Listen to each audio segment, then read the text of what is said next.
আমাকে এক ছেলে বলতেছে, হুজুর 2:30 বাজতেছে রাত্রে, এমন পানির তৃষ্ণা লেগেছে, হুজুর উঠলে সিট চলে যাবে, জায়গা চলে যাবে, উঠতেও পারতেছি না। মনে মনে বলতেছি, আল্লাহ একটু পানির ব্যবস্থা করবি না? আমি না তোর মেহমান?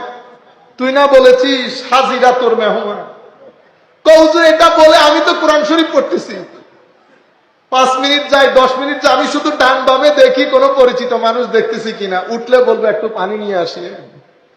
কিন্তু আবার মনে মনে একটা লোভ, সাত পানির ব্যবস্থা আমার আল্লাহ করবে। হুজুর 20 মিনিট যাইতে পারে নাই, এক মিশরি আমার পাশে একজন কুমিল্লা হুজুর, ওনাকে বলতেছেন শুধু শুধু 1 গ্লাস পানি নিয়ে, পানি খাবা? হুজুর মিশরের আরবি বুঝতে পারে নাই, বলতেছেন না আমি পানি টানি খাবো না। তো পাশের জনকে হুজুর, উনি তারপর আমাকে বলতেছেন তাশরাব মুইয়া, পানি খাবা? তখন আমি পানি নিয়ে বলছি শুকরান, অনেক ধন্যবাদ আপনাকে। আমি পানির এক এক ডোক আমার ভিতরে যাচ্ছে, আমার ভিতরে ইচ্ছা করছে আমি আল্লাহর কদমে সিজদা দিয়ে পুরো রাত পড়ে থাকি।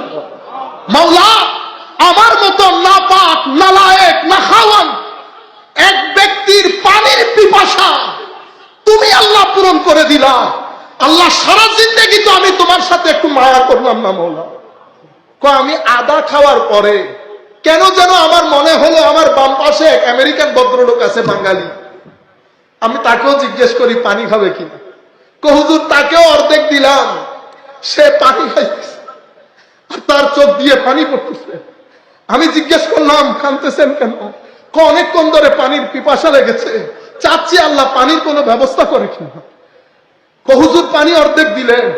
হুজুর আমি বলতেছি আমি আপনাকে পানি দিতে ইচ্ছে করতেছিল না, আমি অনেক পিপাসার্থ, কিন্তু অর্ধেক খাওয়ার পরে কে যেন আমার মুখ থেকে পানির গ্লাস বের করে নিল, আমাকে যেন ধাক্কা দিয়ে বলতেছে তোর পাশের লোকের সাথে পানি শেয়ার কর।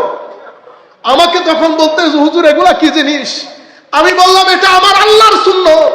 হে যুবক, আল্লাহর ইজ্জতের কসম করে বলছি, আপনি যদি আল্লাহকে মহব্বত করেন, আমার আল্লাহর পছন্দ অপছন্দকে যদি একটু লেহাজ করেন, আল্লাহর ইজ্জতের কসম, আমার নবীর কসম, কোরআনের কসম, কখনো দুনিয়ার মধ্যে আপনাকে অপমানিত অপদস্থ হতে হবে না।